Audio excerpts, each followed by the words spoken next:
کب آپ نے ٹیسٹ لیے، ان کی حاضری شیٹس کہاں ہیں اور اس کا ریکارڈ کہاں ہے، یہ ساری چیزیں طلب کر لی. اب خود اندازہ لگائیں کہ یہ کتنے بڑے فراڈ کا نام ہے سندھ حکومت اور مراد علی شاہ اور بلاول اینڈ کمپنی، کہ انہوں نے اتنے بڑے بڑے فراڈ کیے ہیں، اتنے بڑے بڑے کرپشن کے ان کے گھپلے ہیں کہ انسان سوچ کر پریشان ہو جاتا ہے. لیکن یہ آج تک بچے ہوئے ہیں اور آپ دیکھتے ہیں کہ کب تک یہ بچے رہیں گے. خیر، معاملہ اب 29 اپریل تک ملتوی کر دیا. دوسری طرف شہباز شریف کی درخواست ضمانت، یہ معاملہ بڑا ہی دلچسپ ہو گیا. جب شہباز شریف کی ضمانت ہوئی تھی اس دن آپ کو یاد ہوگا بڑے دکھی دل کے ساتھ میں نے آپ کے ساتھ وہ ڈیٹیلز شیئر کی تھی، کیونکہ وہ ضمانت ہونے والی نہیں تھی. آمدن سے زائد اثاثہ جات کیس میں یا منی لانڈرنگ کیس میں 2 سے 2.5 گھنٹے کی بحث کی تھی اعظم نذیر تارڑ صاحب میں، اور بات کوئی نہیں تھی. اور نیب کے وکیل نے بھی 1 گھنٹہ بحث کی تھی. اور آپ کو یہ بھی یاد ہوگا کہ جسٹس سرفراز ڈوگر صاحب نے 1 دن کا ٹائم دیا تھا نیب کو کہ اگلے دن آپ بحث کریں، اور اگلے دن بحث سن کر جب یہ بحث اعظم نذیر تارڑ صاحب کی طرف سے بھی ہو جاتی ہے اور ادھر سے جو نیب کے وکیل ہیں یا پروسیکیوٹر ہیں ان کی طرف سے بھی بحث ہو جاتی ہے، اور رانا ثناءاللہ سامنے بیٹھے ہیں، عدالت میں موجود ہیں، عطا تارڑ اور مریم اورنگزیب عدالت میں موجود ہیں، جسٹس سرفراز ڈوگر صاحب نے جو ہے وہ اس کیس کی جو فیصلہ ہے اس کو محفوظ کیا، اور دونوں جو جسٹس اسجد جوید گھرال صاحب اور سرفراز ڈوگر صاحب اپنے چیمبر میں چلے گئے. آپ کو یہ بھی یاد ہوگا کہ اسی دن لاہور سٹی 42 نیوز نے ایک خبر چلائی تھی، اور یہ جو فیصلہ محفوظ ہو رہا ہے یہ کوئی 11:30 پونے 12 بجے فیصلہ محفوظ ہوتا ہے، اور ساتھ ہی خبر چلا دی گئی تھی سٹی 42 نیوز پر کہ ضمانت منظور ہو گئی ہے. جب بعد میں ان کو یہ پتہ چلا کہ ضمانت کا فیصلہ محفوظ ہے، انہوں نے پھر اس کی جو ہے وہ اس پر معافی بھی مانگی تھی ہائی کورٹ سے، اور کہا تھا کہ ابھی ضمانت منظور نہیں ہوئی، فیصلہ محفوظ ہوا. لیکن 20 منٹ کے بعد عدالتی اہلکار چیمبر سے باہر آتے ہیں، اور چیمبر سے باہر آ کر کیونکہ رانا ثناءاللہ اینڈ کمپنی سارے انتظار میں بیٹھے تھے تو انہوں نے خوشخبری سنائی کہ عدالت نے 50 لاکھ کے 2 مچلقوں کے عوض ملزم شہباز شریف کی درخواست ضمانت منظور کر لی ہے اور ان کے مچلقے جمع کروانے کا حکم جاری کر دیا ہے. وہاں پہ نعرے شروع ہو گئے عدالت کے اندر، اور رانا ثناءاللہ نے مبارک ہو کے نعرے لگائے، اور اعظم نذیر تارڑ صاحب سے ملے، مریم اورنگزیب، اور یہ سارے لوگ بہت خوش تھے. پھر رانا ثناءاللہ باہر آیا اور رانا ثناءاللہ نے آ کے میڈیا پر بات کی، اور انہوں نے کہا کہ اللہ کرے ایسے ہی ججز اس ملک میں انصاف دیتے رہیں، جن ججز نے پہلے رانا ثناءاللہ کو ضمانت دی، حمزہ شہباز کو ضمانت دی، اور اب شہباز شریف کو بھی انہوں نے ضمانت دے دی.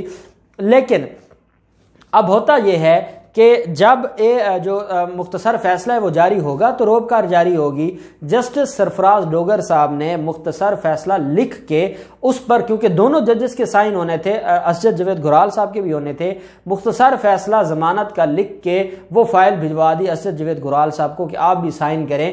اسجد جوید گھرال صاحب نے سائن کرنے سے انکار کر دیا. اسجد جوید گھرال صاحب کا یہ کہنا ہے کہ یہ کیسے ضمانت ہو سکتی ہے، کچھ تو دیکھیں کہ اتنا بڑا کیس ہے، ایک شخص نے 25 ارب روپے کی منی لانڈرنگ کا کیس ہے، اتنا بڑا اس نے فراڈ کیا ہے، اور کیسے یہ اس میں ضمانت ہو سکتی ہے. انہوں نے کہا تھا کہ میں نہیں اس پہ سائن کرتا. اب سائن ہوتے دونوں ججز کے تو روبکار جاری ہوتی. جب معاملہ خراب ہوا تو معاملہ خراب ہونے کے بعد اسجد جوید گھرال صاحب چیف جسٹس صاحب کے پاس چلے گئے، قاسم خان صاحب کے پاس، اور انہوں نے کہا جناب ضمانت ہونے والی نہیں ہے اور میں کیسے اس کے اوپر سگنیچرز کروں، اور میں اب اس بینچ میں نہیں بیٹھوں گا، میرا صبر، اب جو میری برداشت اور صبر ہے وہ جواب دے گیا ہے. جب چیف جسٹس قاسم خان صاحب کو یہ ان کی طرف سے معاملہ گیا تو اگلے دن جسٹس اسجد جوید گھرال صاحب، جس دن میں نے آپ کو بتایا تھا 15 اپریل جو کل گزری ہے، اور کیپٹن صفدر کی درخواست ضمانت پر بھی سماعت ہونی تھی اور بینچ بیٹھا نہیں تھا، اس میں اسجد جوید گھرال صاحب اپنے جو سنگل بینچ میں آئے لیکن وہ ڈویژن بینچ میں نہ بیٹھے، اور جس کی وجہ سے کیسز لیفٹ اوور ہو گئے.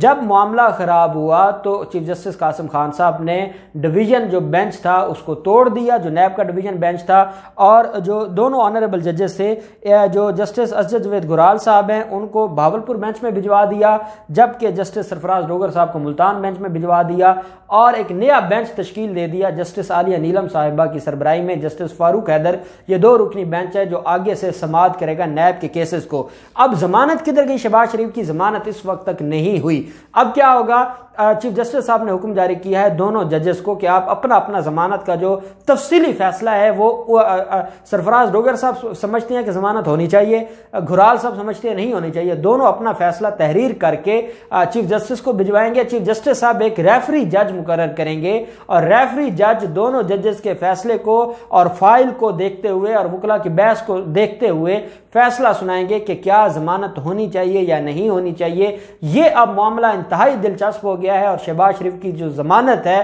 وہ اب انتہائی بڑے لیول پر جو ہے وہ کھٹائی میں پڑ گئی ہے اور ان کے لیے بڑی مشکلات میں اضافہ ہو گیا۔ اب دیکھتے ہیں اب معاملہ کہاں جاتا ہے اور یہ ضمانت کہاں جاتی ہے، جو بھی ڈیٹیلز ہوں گی ہم آپ کے ساتھ شیئر کرتے رہیں گے۔ اور جن کو یہ لگتا تھا کہ رمضان کے مہینے میں شہباز شریف باہر آ جائیں گے، مجھے اب نہیں لگتا کہ وہ عید سے پہلے باہر آئیں گے، ان کی عید بھی جیل میں گزرے گی۔ اب معاملہ لمبا ہو گیا ہے، جو بھی ڈیٹیلز ہوں گی ہم آپ کے ساتھ شیئر کرتے رہیں گے۔ اللہ پاک پاکستان کا مناصر ہو۔ بہت شکریہ۔ اللہ حافظ۔ پاکستان زندہ باد۔